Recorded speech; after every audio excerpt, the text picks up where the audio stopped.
Right, we're having one talk about Cockney because Cockney is the local speech of London where we are. And some previous groups of students from overseas have complained that they don't understand people on the streets, which may be partly due to just general lack of familiarity, but may also be due to the fact you don't know what the facts are. Well, we can look on London speech either in terms of being a dialect or as just being an accent. We conventionally make this distinction in Britain, where dialect is a matter of grammar, of vocabulary, usage generally, as well as in pronunciation, whereas accent is just a matter of pronunciation. Because it's well understood that in Britain you can speak standard English in various accents. For example, we have various radio announcers who read the news or do the weather forecast, speaking with local pronunciation, Scottish or Northern Irish or Northern English, but using standard grammar, standard vocabulary, and in fact therefore speaking standard English. If somebody has not only local pronunciation but also local features of grammar and vocabulary, then we can refer to a dialect. But this is a term that has different meanings in different parts of the country, because in Scotland, and to some extent in the north of England, there exists a local dialect which is a quite separate form of speech, so that people know very clearly whether they're speaking in dialect or in accent. That's not really the case in London. For example, if you were in Edinburgh, in Scotland, and you asked someone to go home, well now, you could say that with Scottish pronunciation, and instead of English O diphthongs, you have a monophthongal O. Go home. Go home. That is standard English with a Scottish accent, Scottish pronunciation. Go home. If, on the other hand, you spoke in Scots dialect, you'd say gang hame. Gang hame. And generally speaking, Scots dialect is not easy to understand if you haven't learnt it. Whereas a local accent you can easily get used to. Well now, in this sense of dialect, we don't have anything like that really in the south of England. Nevertheless, there are particular features of vocabulary and grammar that are worth talking about, and I'm going to talk about it. But I look on Cockney mainly as being an accent, and we can say that it's the pronunciation associated with London working class speech in its most extreme form. And as such, it's identifiably southeastern. One of the facts about pronunciation in England is that there's an intersection of social class and geographical factors. Inasmuch as if you are upper class or upper middle class, then your speech is much the same whatever part of the country you're in. Whereas if you're working class, your speech will tend to differ quite sharply in different parts of the country. So the London working class and the Bristol working class and the Leeds working class, say, different parts of England, speak in very easily recognisable and different ways. Whereas the middle class, upper middle class, and indeed the upper class, insofar as that exists, don't. They all speak with received pronunciation, and you can't make any localisation observations from the social scale. Well, when we look at these things in historical perspective, we notice something very interesting about the southeast of England compared with other parts of the country. Namely that if we consider innovations, new things that come in pronunciation, the vast bulk of those that have succeeded in becoming standard, in becoming part of received pronunciation, seem to have originated in London. If we consider features of Northern English, very many of them are archaisms. They are things associated with older stages of England which have been replaced in the southeast by something newer. Whereas London characteristics are on the whole in advance of RP. So looked at in a historical perspective, we tend to have London in the forefront, Cockney, then RP, and then Northern, or other provincial kinds of English. And this fits in, of course, with the fact that London is the biggest city, and because it's the biggest city, innovations that take place here tend to be imitated elsewhere. They tend to move out geographically, but also, very importantly, they tend to move up the scale socially. So the things that we now think of as beautiful, correct, nice characteristics of received pronunciation, in many, many cases, I believe, arose as London vulgarisms, as Cockney vulgarisms. This also means that we can look on present-day London speech for some kind of an indication of the way things are likely to move in more polite speech in the centuries to come. What London does today, everybody does tomorrow. Well, we have another point on that handout. We have a continuum of accents in London. That is to say, it isn't the fact that you have one accent called RP and another accent called Cockney. No, these represent extreme points along the continuum. Most people, most of the time, are somewhere in between these two extremes, most Londoners. Most London speech you will hear is probably not quite RP as described in the books, but also not the most extreme, the broadest Cockney. So what we're going to do today is to look at the Cockney end of the continuum, and you must bear in mind that we've also got these intermediate possibilities. On the handout, I also refer to something called estuary English. My reason in doing this is really that there has been a little writing about it in the newspapers this year. Journalists got hold of this notion of estuary English. The estuary is the Thames estuary, and the claim was made, you see, that the speech of the Thames estuary, that's the London region, not just London itself, but the whole area, is the standard English of the future. In the light of what I said, you can see that in a sense I agree with this, but I don't agree in picking out something called estuary English and claiming that it is something special or indeed separate.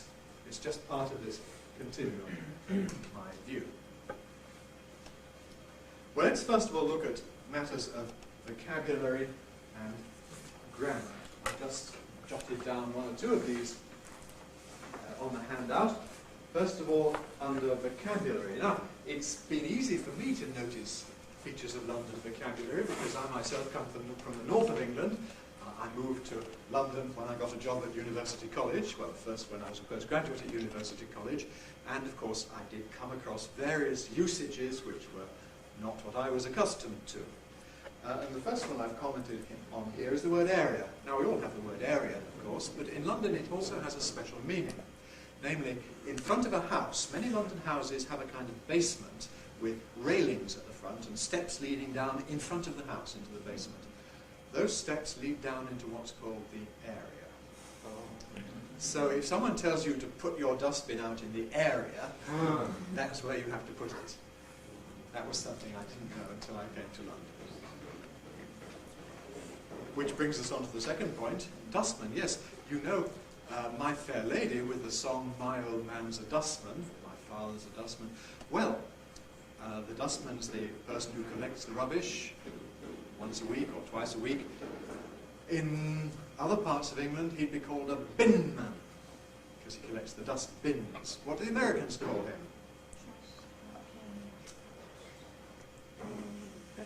Trash. Well, that's the receptacle, is the trash can, the dustbin, but the actual operative is called a garbage collector in American English. Yes. But he's called a dustman in London. What's the vehicle onto which he empties the rubbish, the garbage? Nowadays in plastic bags. What's the name of the vehicle, the kind of lorry? Well, where I grew up in Lancashire, it's called the bin lorry. Logical enough, it's where you empty the bins. But in London, it's called a dust cart.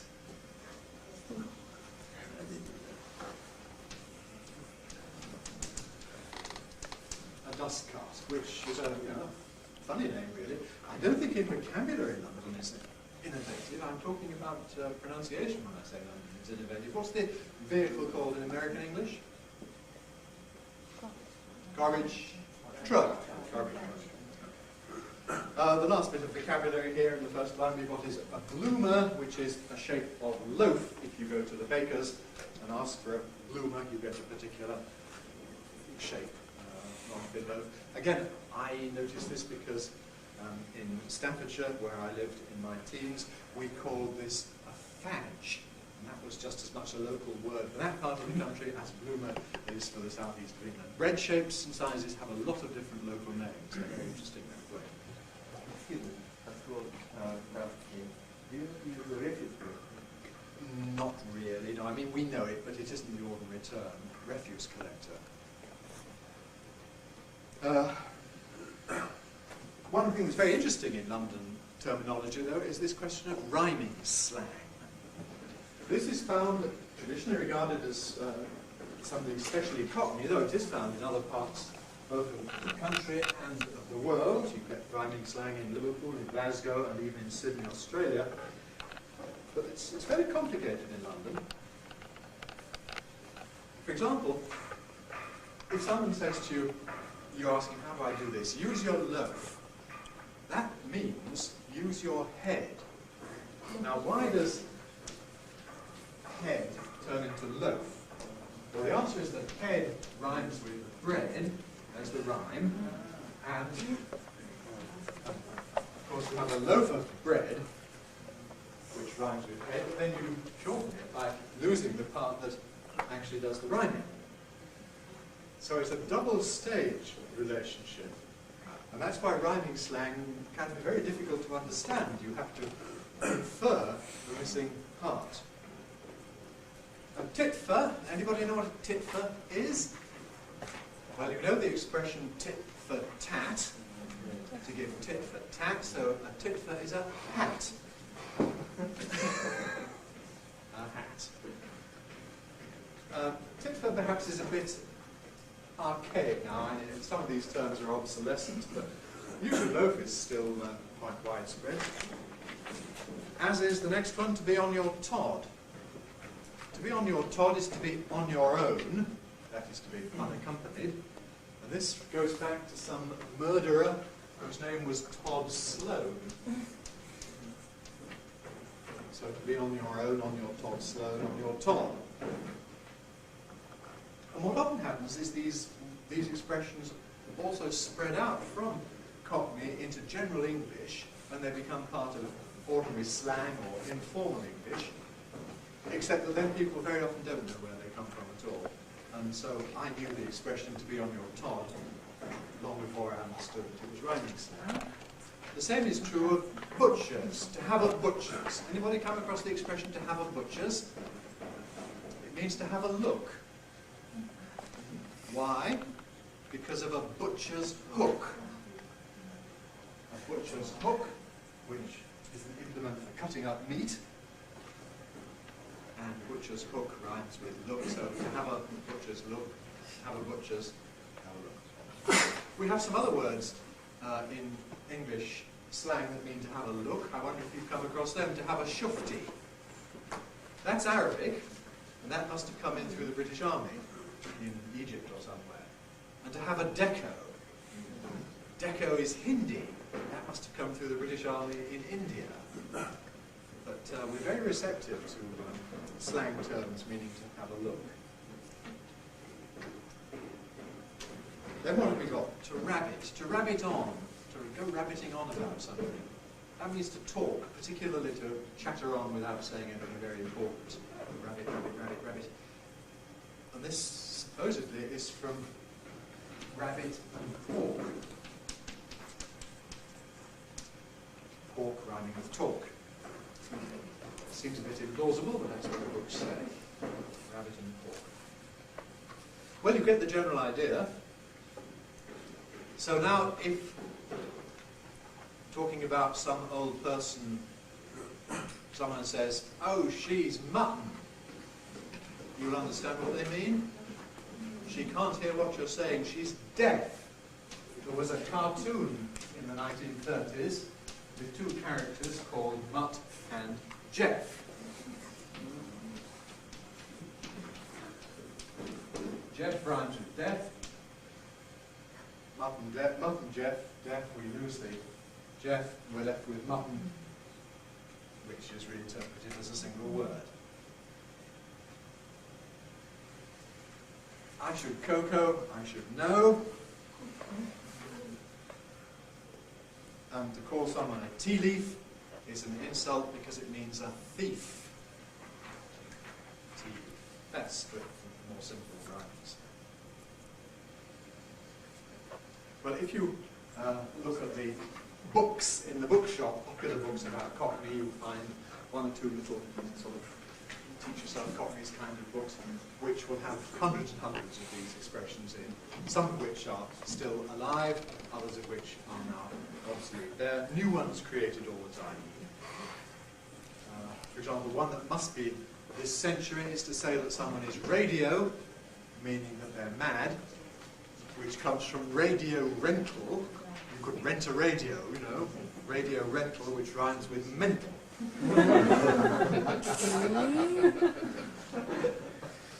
Well, that's proof that this is a continuing process. It's not finished. All right, let's look at the grammar points now. These are, again, not really specifically Cockney. Many of them are found in a lot of different parts of the country, often with some local variations. But popular English tends, for example, to have multiple negations. Standard English has single negation. You would say, I haven't ever done anything, or I have never done anything, or I've always done nothing. But you can't in Standard English say, I haven't never done nothing. Ain't is the popular form of haven't, so I ain't never done nothing means I have never done anything. Never done a thing. Verb morphology. English verbs in Standard English, you'll recall, have a present tense, a past, and a past participle. Write, wrote, written. See, saw, seen. In popular English, they tend to have only two instead of three different forms. So you get the past participle used for the past tense or vice versa. So the past tense of see is often seen. I seen it yesterday, rather than I saw it yesterday. You've seen him means you saw him. And the answer to deny this, instead of I didn't, is very often I never. I never. Using never then as a kind of verb negator with no verb. In the case of come, standard past tense came, past participle come, in popular English it's often come all the way through. Come present tense, come past tense, come past participle. She come round yesterday, she came round yesterday. Do has a past tense done, so they done it means they did it. Interestingly enough, when you add a tag question in London though, the tag question is done with did. So you get, they done it, didn't they? In other words, the lexical verb do has different morphology from the auxiliary verb do, which is linguistically interesting. I done it, didn't I? Yes, I did. The verb to be, as you might expect, has a number of irregularities of different kinds in different localities. Where I grew up, the past tense was I were, you were, he were. In London, the past tense is I was, you was, he was. The point being, you don't switch between was and were in the way that you do in Standard English. I was, you were. Things about reflexive pronouns. I hurt myself, you hurt yourself, so it's logical that he should hurt his self. He'll hurt himself, meaning he will hurt himself. Standard English has this somewhat illogical himself. They'll hurt theirselves rather than themselves. What belongs to me is mine.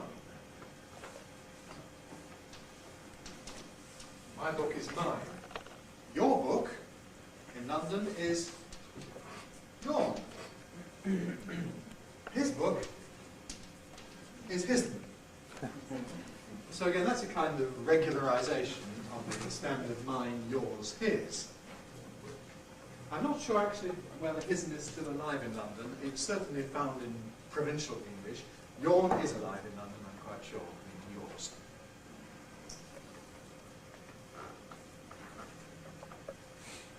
Okay, demonstratives. Standard plural of that. That book gives us them, and gives us those books. The non-standard one is them books. Look at them kids, meaning look at those children. In Standard English, most adverbs end in "ly", and we distinguish adjective from adverb, not in popular English, including in London, where you see things like, this was something I picked up from the railway station the morning I was making this handout, trains are running normal, is what was written up there, which in Standard English would have to be trains are running normally. The boy done good. You can understand that now, can't you? The boy done good. That became a kind of catchphrase when a football manager asked about the performance. He was asked about the performance of one of the men in the football team, and that's what he answered, the boy done good, which of course means the boy did well.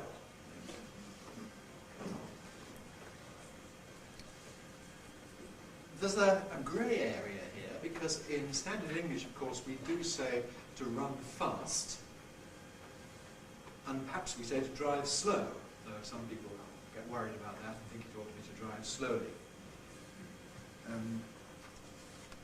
Can you speak clearer? For example, in Standard English, we're not quite sure. We play safe by speaking more clearly, but you'll notice we play safe. We don't play safely. So there is a little area where usage and the question of what is standard is not altogether fixed. Prepositions, some of the prepositions in English have slightly different meanings or different uses in London. Now, in Standard English you can say to walk down the road or to go down the hill. In London though, you can go down the pub. That means to go down to the pub.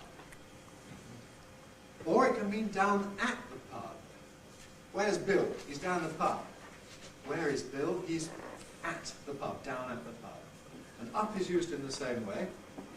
Going up my nan's, meaning I'm going up to my grandmother's. Up my nan's. There was a television play some 20 years ago that was very famous about Cockney life called Up the Junction, meaning at Clapham Junction, up the junction. Up the junction. Out is used in slightly different way. This is very much wider than Cockney. There you get this in American English. Like to look out the window instead of out of the window. Out meaning out of. Conversely, where Standard English has off and a noun, to pick something off the table, London tends to say off of. And pick something off of the table.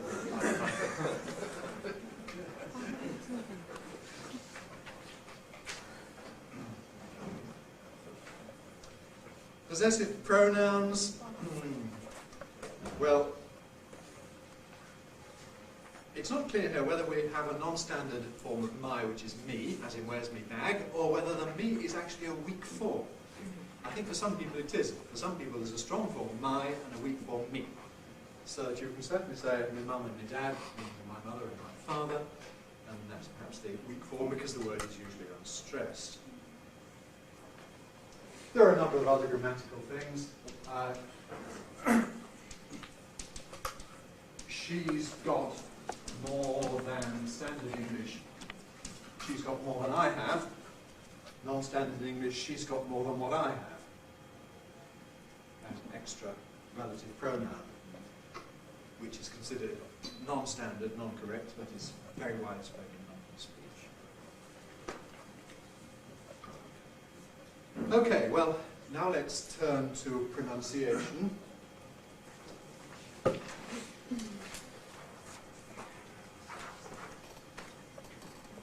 And bear in mind what I said about the continuum.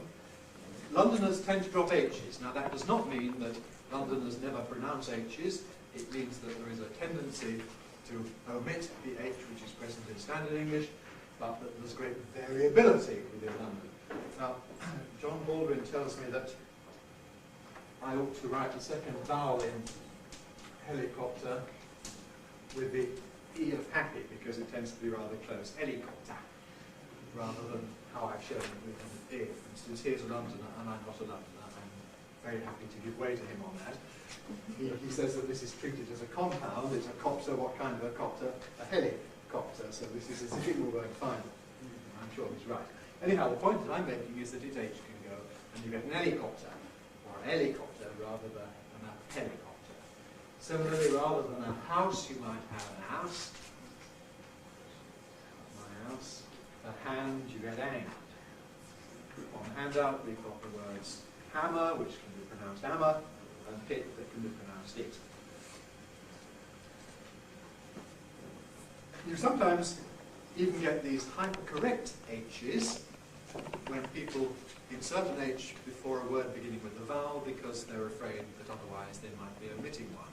And therefore they say things like envelope or Easter egg for Easter egg, and so on. This you'll find a great deal in Charles Dickens's account of London speech. More so, in my experience, than in real life London today. How you do find it in the north of England, you do find it in Kingston, Jamaica, you find it in various other places, and no doubt there's some residue of it in London. That's a big hypercorrect H. It's perhaps not quite as widespread as Dickens makes out. I wonder if you can understand this pun. You know what a mugger is? He's someone who hits you over the head to steal your money. Why is a mugger like a journalist? Answer, because both of them are editors.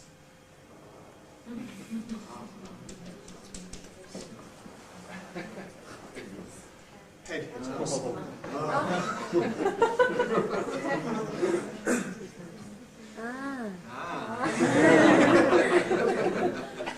Yes.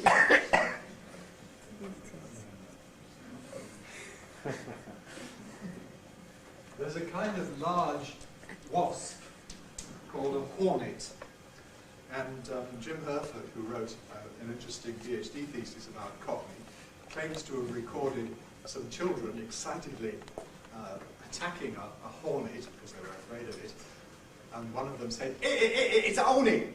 And I hope you understood that. That is, hit it, it's a hornet. But with, of course, no H, it's a hornet.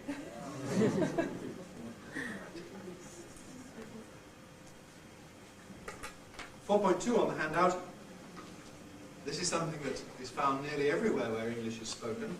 Alongside the standard pronunciation of the ing ending with ing, alveolar nasal, you have a non-standard version that involves an alveolar nasal. So that rather than running, you may get running. Rather than feeding, you may get feeding. Rather than wedding, you get wedding. Rather than sealing, you get sealing, and so on. And, well, it's clear that in London we have a sort of lower end of the spectrum where everybody does that all the time. We have an upper end of the spectrum where nobody does it any of the time. And we have an intermediate zone where people vary stylistically and have a careful pronunciation of the velar nasal and an everyday pronunciation of the alveolar line. And if you listen out, you will hear this very frequently from people like station announcers and so on. Often comes into place names. So, for example, the line that I travel home on, many of the trains go to Effingham Junction, standard pronunciation Effingham, but the station announcer often pronounces it with an alveolar nasal as Effingham, because it falls into this category of ing. Similarly, Buckingham Palace, you'll hear people saying Buckingham with an alveolar. Buckingham Palace, and then or phrase of compression and so on happening there. Buckingham Palace. Nevertheless, the standard pronunciation is Buckingham, and it's something we're quite sensitive to. We notice this in people's speech, and it's one of the ways we slot people into their social category by noticing what they do. And likewise, you do get hypercorrection. I heard somebody refer to someone as a grazing hussy, This is the expression, the standard expression, a brazen hussy, but from brazen it was hypercorrected to brazing. 4.3, TH fronting and stopping. TH sounds, th and th are difficult, as you may know. And so Londoners, like British children in general, tend to front the articulation, that is, make them into F and V. So instead of I think, you get I think. Instead of 33, you get 33. If someone says, I got free tickets, you may have to check and find out whether they are 3 or free, because they may sound identical. Rather becomes rather. There's a patter song, as it's called, a song with very fast words sung in Cockney with piano accompaniment, which you sometimes hear on the television, where they're saying, I can tell you that I'd rather be on the Costa Brava than here in London, and I would rather, pronounce rather, rhyming with Costa Brava, that is Costa Brava in English, and you see the rather.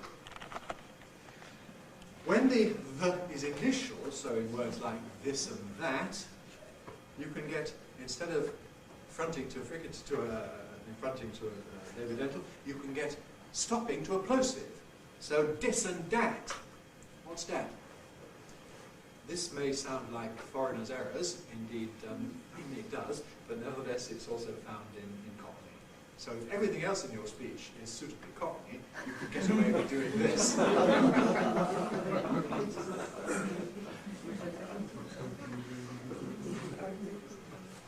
Sometimes Londoners actually go even further and omit the entirely and say it's now for this and that.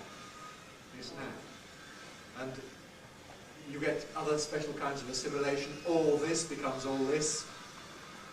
All this. 2 L's. And then you get things like and then it happened, and then it happened. So those are special patterns of assimilation that you may get in London that affect the.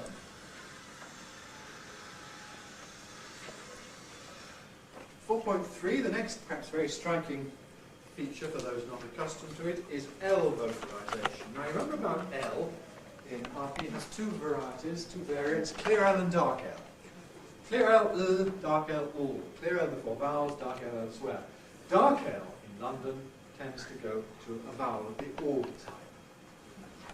So rather than apple, people can say apple.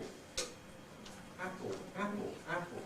Rather than kettle, they can say kettle, kettle, kettle, with a glottal stop there, or it could have a regular alveolar T and be kettle, kettle. But the point is it's got all at the end. Milk, milk, milk, milk. It doesn't have a lateral in it at all, you see. It's not, it doesn't use the tongue tip. You don't use your tongue tip, you're saying milk, making a new diphthong, ill, or with the tongue. Fairly close, almost like ooh at the end. That's a football. Football, bowl, bowl, bowl, bowl, football. And that's a pencil. Pencil, pencil, pencil. Well, this is clearly one of the things that's happening in English at present, and I should predict that within 100 years this will have thoroughly spread into RP.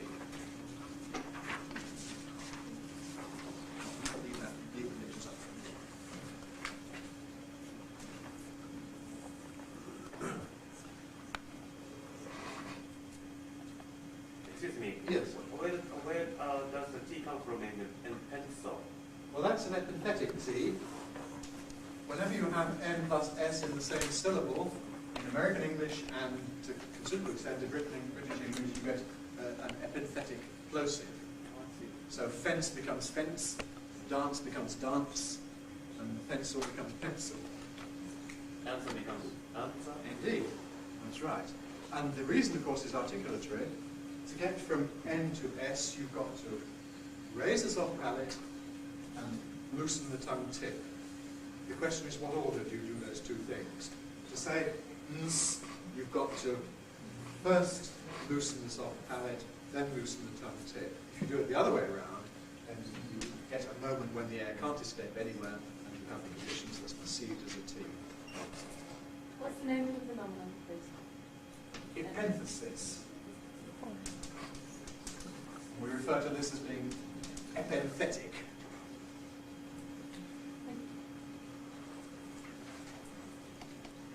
In my Longman pronunciation dictionary, I show these epenthetic T's by a raised symbol because they are becoming very much more common. You can hear them very widely. And you get them in London, apart from anything else. Right. Next phenomenon then, 4.5, T-glottling. Glottal stop. You remember how we make a glottal stop? It's in the throat by bringing the glottis together. And in London speech, it tends to be used instead of alveolar T in a variety of situations, not at the beginning of a word, not in fact at the beginning of a syllable, but in my analysis, where the T is at the end of a syllable. This depends on your analysis of syllables. Anyhow, in words like bottle, bottle, that means bottle, bottle, there we've got a glottal stop, bottle, and the vocalized L, bottle. Now, the whole thing doesn't involve the tongue tip at all, bottle. So you don't have the lateral release bottle into a dark L that we have in standard received pronunciation. It's actually perhaps a rather easier sequence of things to do. Bottle. That's a butterfly. Butterfly. Butter is what you put on your bread. Butterfly. Butter. Butterfly. Butterfly. Fly. Fly. The diphthong shifted. We'll come to that in a minute. That's a rabbit. Rabbit with a glottal stop at the end. Rabbit. Rabbit. Rabbit. And that's a watering can. Watering can. Well, that's because what it contains is water. Water, for water. A watering can.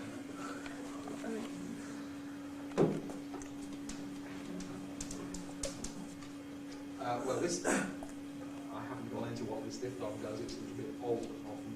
But this T becomes glottal, giving the London pronunciation water.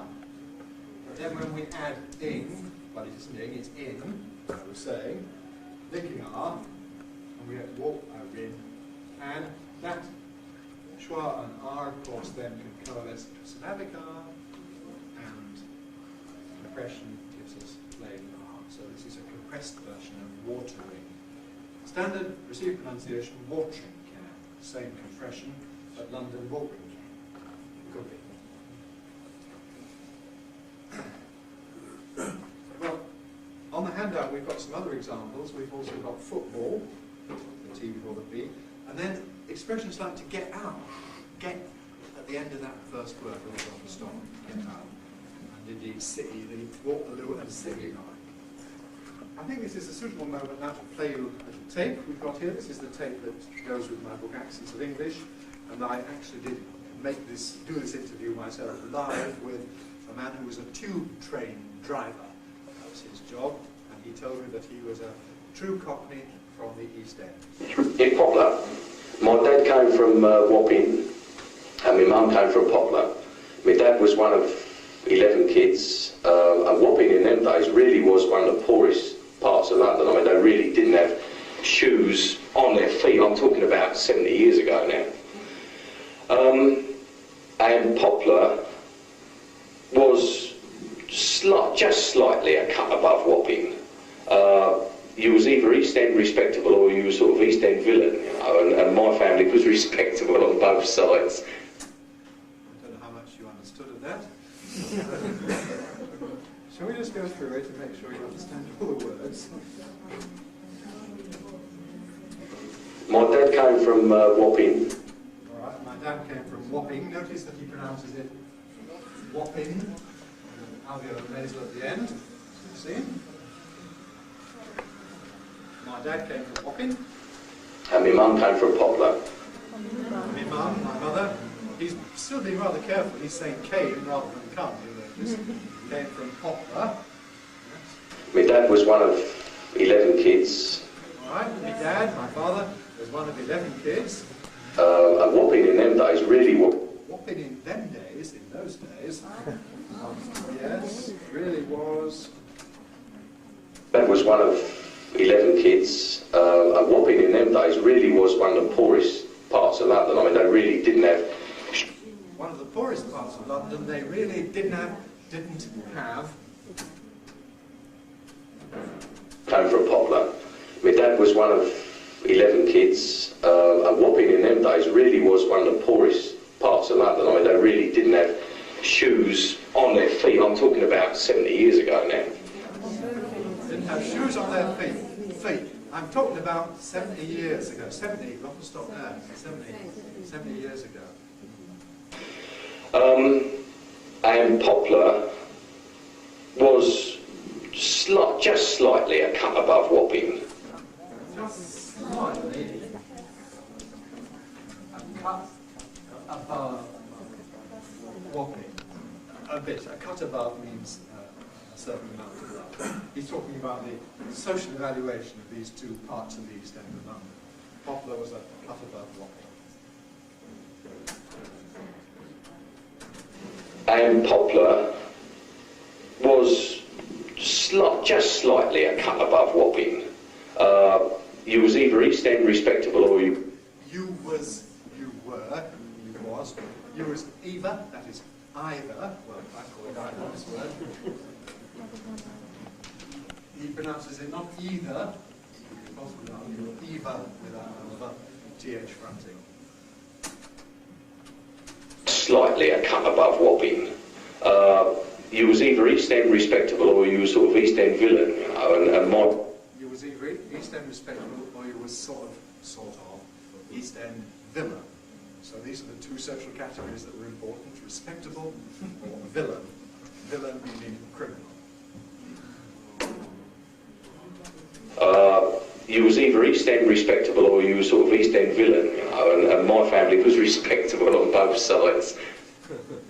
Alright, his family was respectable on both sides. Right.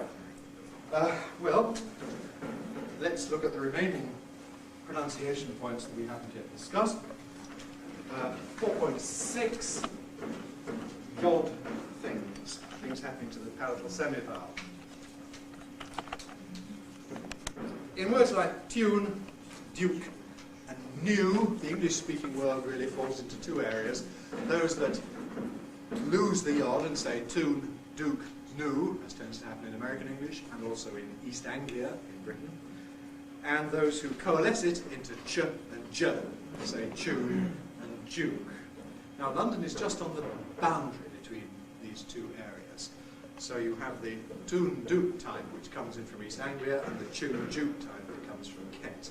And the result is you can find both of these in London speech. Perhaps a gradual trend towards preferring ch and j. But you will noticeably find Londoners omitting the yod in new and saying new, and saying news rather than news, and neutral rather than neutral, and so on, which, if you think of that as an Americanism, as people tend to, may be a bit surprising to find it here in London. But then, in pronunciation, there are actually very few real Americanisms. Almost everything is found somewhere or other in Britain, but not in the particular combination that you get in American English. 4.7 diphthong shifts. These are among the most difficult things at first, because most of the long vowels and diphthongs are somewhat different in London. Rather than face, in Broad Cockney you say face. This is my face, face, face, face. And of course intermediate things like face, face, today, and so on. You may also come across this in Australian English. It's one of the things that was probably taken to Australia by the earliest settlers. Price, in turn, tends to be price, and nice time rather than a nice time. This is my tie.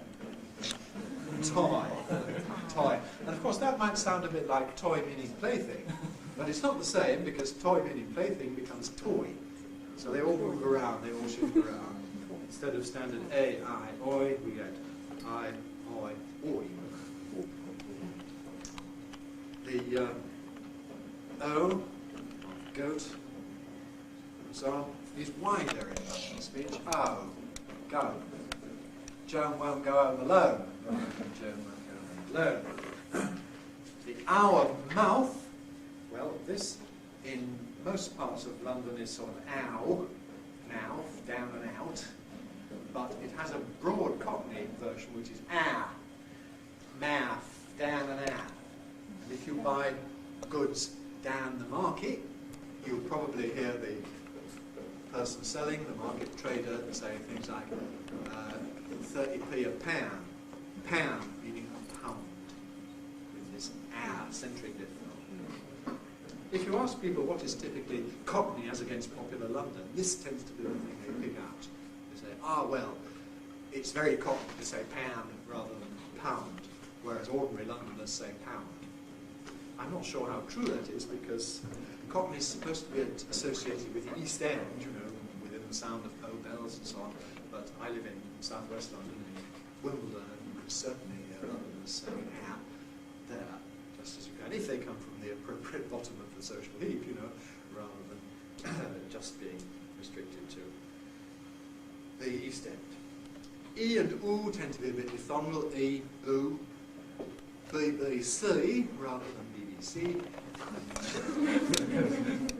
Counting goes 1, 2, 3, 4. 1, 2, 3, 4, 5, 6, 7, 8, 9, 10. Yes.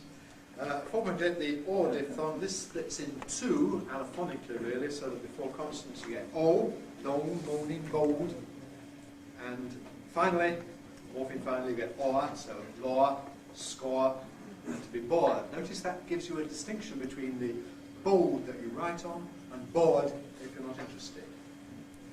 And this is often a very good diagnostic to find out if people are Londoners. I like to give, you know, it's a kind of party game. You give people questions. Do these words sound the same or different?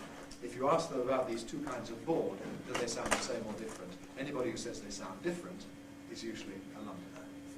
Because even in fairly posh London speech, there'd be bored and bored, not quite identical. Whereas for someone like me who's not from London, they are absolutely identical, bored, and I couldn't conceive of any difference between them until I came to London. The O, wider diphthong, has a special variety before L. We've already touched on this because to some extent it's found in RP, but it's very general in London where you have O before L, and indeed it swallows the L because the L is vocalized. So in football, you score a goal rather than a goal. But the interesting thing then is what happens when we add a suffix. The person who keeps goal in the football team is called the goalie. And in London, this keeps the O vowel, although the L is now clear because it's pre-mechanic. So he's called the goalie. And this therefore in London doesn't rhyme with slowly. In RP, slowly, goalie, rhyme. But in London, goalie, slowly, don't rhyme. So this too is a very good diagnostic for sorting out Londoners, though it's a bit wider than just London, actually. 4.10, weakening. O in unstressed syllables tends to become schwa, so instead of window you get winder. Open the window. Have you read Dickens's Nicholas Nickleby? Do you remember the schoolmaster, Mr. Squeers, who believes in practical education, and if a boy can't spell the word window, what he has to do is go and clean the windows. But how does Mr. Squeers think you ought to spell window? He says W-I-N-D-E-R. And that's Dickens's way, of course, of poking fun at schoolmasters who don't know even how to spell ordinary words. But that spelling, of course, derives from the pronunciation, window, a non-standard one, people know it's window. Now, because pillar is the way people pronounce pillow, like you sleep on, your head rests on the pillow, on the pillar, but then that gets confused with these pillars. So you get a hypercorrect London pronunciation where these are called pillows.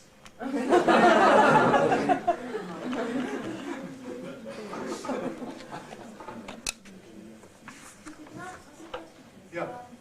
On your handout, for goat and weakening, Yeah. both the Yeah. O Yeah. sound transferred with the Yeah. roof thing.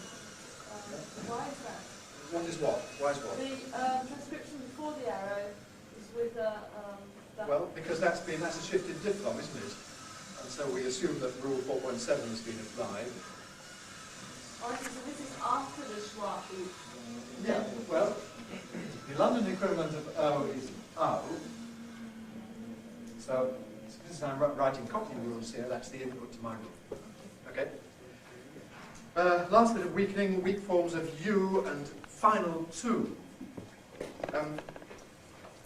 Yeah, in positions where in RP it's U. So, thank ya for thank you, I'll see ya for I'll see you.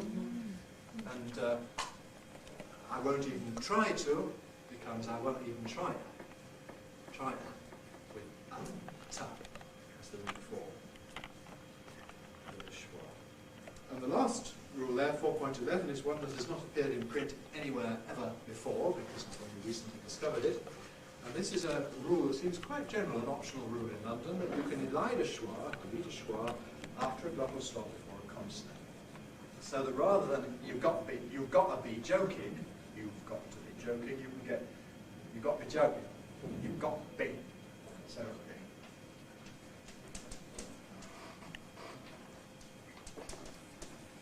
RP got to be, Cockney got to be, and this schwa then goes in got to be joking.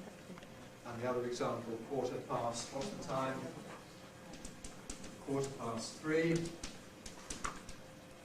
Cockney, not a stop, halt and pass, and then this one goes 3:15. Well, we haven't had time to look at more than some of the features, but I hope it's enough to give you a taste of what London speech is like. There are some more references that you can follow if you want to do some reading on or around the subject. That's the end. Thank you very much.